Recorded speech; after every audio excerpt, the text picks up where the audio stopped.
Hi friends, welcome to my channel రాగా aromas. ఈరోజు మనం ట్రెడిషనల్ స్టైల్ ముల్లంగి సాంబార్ ఎలా తయారు చేసుకోవాలో చూద్దాం. దానికి ముందుగా నేను ముల్లంగి, వీటిని రాడిష్ అంటారు, దీన్ని నేను ఇట్లా క్యూబ్స్గా కట్ చేసుకున్నాను. మీరు కావాలంటే స్లైసెస్గా కూడా కట్ చేసుకోవచ్చు. దీనికి ముందుగా మనం ప్రిపేర్ చేసుకోవాల్సింది ఇవి కట్ చేసి పెట్టుకున్నాను. అండ్ కొంచెం చింతపండు, ఒక బిగ్ సైజు నిమ్మకాయ అంతా చింతపండు తీసి దీన్ని వాష్ చేసుకొని నానబెట్టుకుందాం. అండ్ నేను టొమాటో కూడా వేస్తున్నాను కాబట్టి చింతపండు కొంచెం తక్కువ తీసుకున్నాను. అండ్ 1 కప్ ఆఫ్ కందిపప్పు, నేను ఇది 1 కప్ తీసుకున్నాను. ఇది వాష్ చేసుకొని ఫస్ట్ మనం బాయిల్ చేసుకుందాం. ఇవాళ మనం ట్రెడిషనల్గా ఇలా మట్టి గిన్నెలో చేసుకుందాము. మట్టి పాత్రలో నేను ముందుగా కొంచెం ఆయిల్ వేసుకున్నాను. అండ్ 2 వెల్లుల్లి క్రష్ చేసుకొని వేస్తున్నాను. ఇది మీకు ఇష్టమైతే వేసుకోండి, ఆప్షనల్. వెల్లుల్లి తినని వాళ్ళ కోసం చెప్తున్నాను. అది కొంచెం వేగిన తర్వాత మనం తాలింపు గింజలు, ఆవాలు, జీలకర్ర అండ్ పచ్చి శనగపప్పు, మినపప్పు కూడా యాడ్ చేసుకోవచ్చు.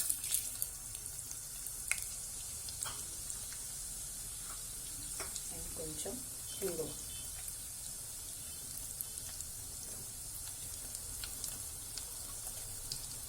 ఇంగువ, వేస్తున్నాను.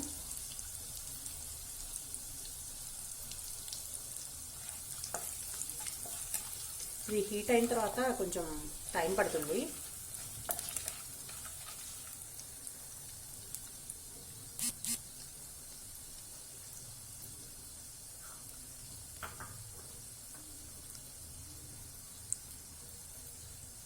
వేగిన తర్వాత కరివేపాకు వేసుకుందాం.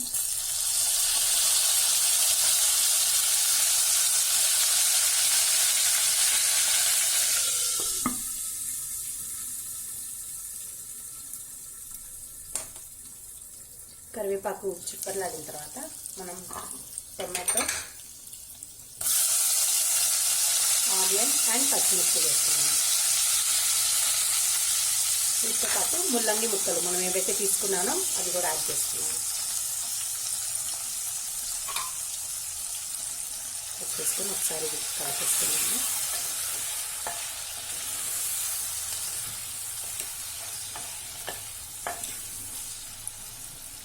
మూత పెట్టి మగ్గనిద్దాం.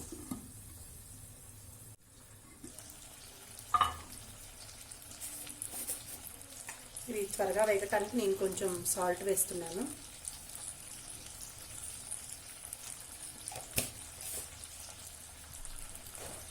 అండ్ కొంచెం పసుపు.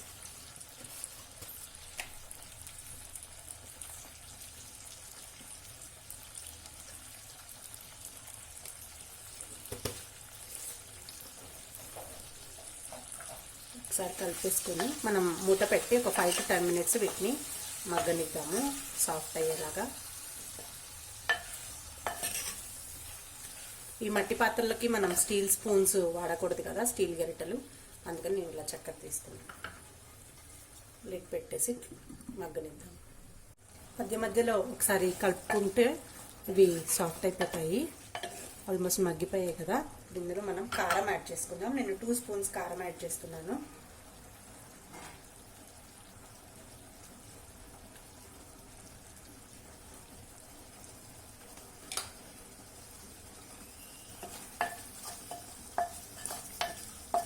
చూసారా, ఆయిల్ బయటకు వచ్చేసింది కదా. ఇప్పుడు ఇందులో మనం చింతపండు పులుసు మనం ఏదైతే తీసుకున్నామో, చింతపండు ఉందిగా నానబెట్టాం కదా, దాన్ని ఇట్లా వాటర్ చేసుకుని యాడ్ చేసుకుందాం. మీరు పులుపు సరిపడినంత వేసుకోండి. పులుపు ఎక్కువ అయ్యేటైతే కొంచెం తగ్గించుకోండి. ఇందులో కొంచెం వాటర్ వేస్తున్నాను.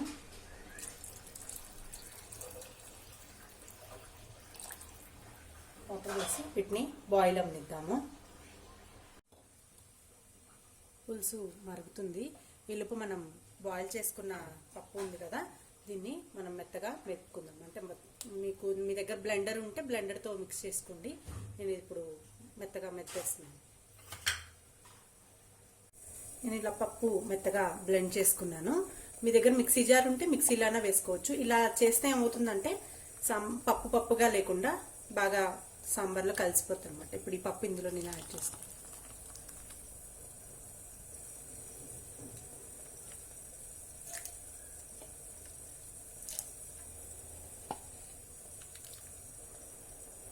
ఒకసారి యాడ్ చేసుకొని మొత్తం ఒకసారి కలుపుకోండి. నేను ఇందాక వాటర్ యాడ్ చేయలేదు. ఇప్పుడు మీరు పులుపు చూసుకొని మీకు ఎంత పులుపు అయితే కావాలో దాన్ని బట్టి మీరు వాటర్ యాడ్ చేసుకోవచ్చు. పులుపు, కారం అండ్ ఉప్పు మీరు సరి చూసుకొని వేసుకోండి.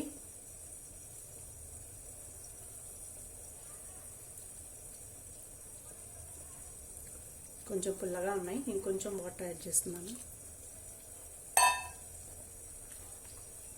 ఇప్పుడు కొంచెం లైట్గా ఓపెన్ ఉండేట్టు ఇట్లా పెట్టేసి మూత పెట్టండి, అవి మరుగుతాయి. నేను కొంచెం వాటర్ యాడ్ చేసుకున్నాను అండ్ సాల్ట్ కొంచెం తగ్గింది, కొంచెం సాల్ట్ కూడా యాడ్ చేస్తున్నాను. నేను ఇంకా కారం వేయట్లేదు, ఎందుకంటే మనం ఇందులో సాంబార్ పొడి యాడ్ చేస్తాం కదా, కారం వేయట్లేదు.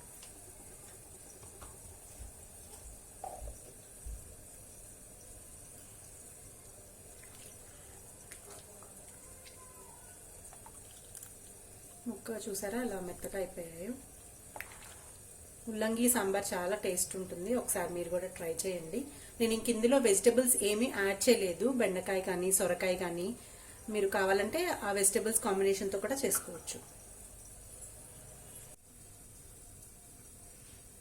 చూసారా యమ్మీ యమ్మీ సాంబార్ ఎలా తెరులుతున్నాయో, మరుగుతున్నాయి. ఇంకొంచెం సేపు ఉడకనిద్దాము. పప్పు ఏదైతే ఉందో అది కలవాలి కదా. సాంబార్ ఎంత మరిగితే అంత టేస్ట్ వస్తుంది.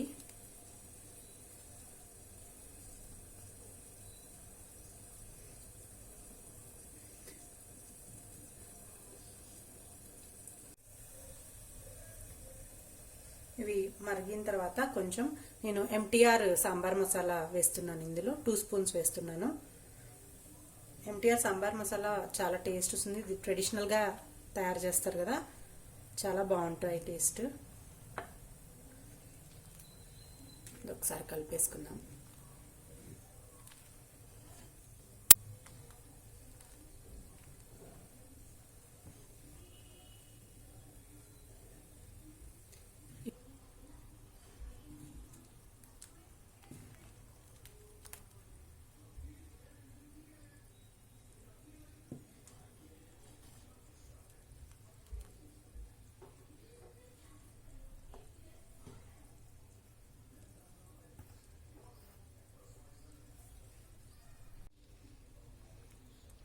సాంబార్ ఆల్మోస్ట్ అయిపోయాయి. దీనిలో నేను ఇప్పుడు కొత్తిమీర వేస్తున్నాను.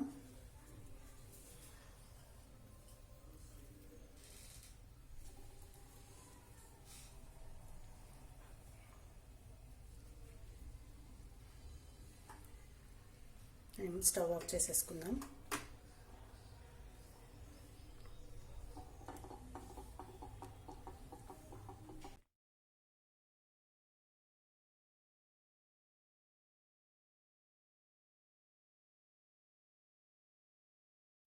చూసారా ఫ్రెండ్స్, యమ్మీ యమ్మీ ముల్లంగి సాంబార్ రెడీ అయిపోయింది.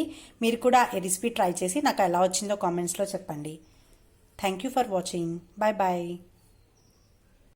ఈరోజు మా లంచ్ రైస్ విత్ ఆవకాయ పచ్చడి అండ్ సాంబార్ అండ్ పొట్లకాయ కూర.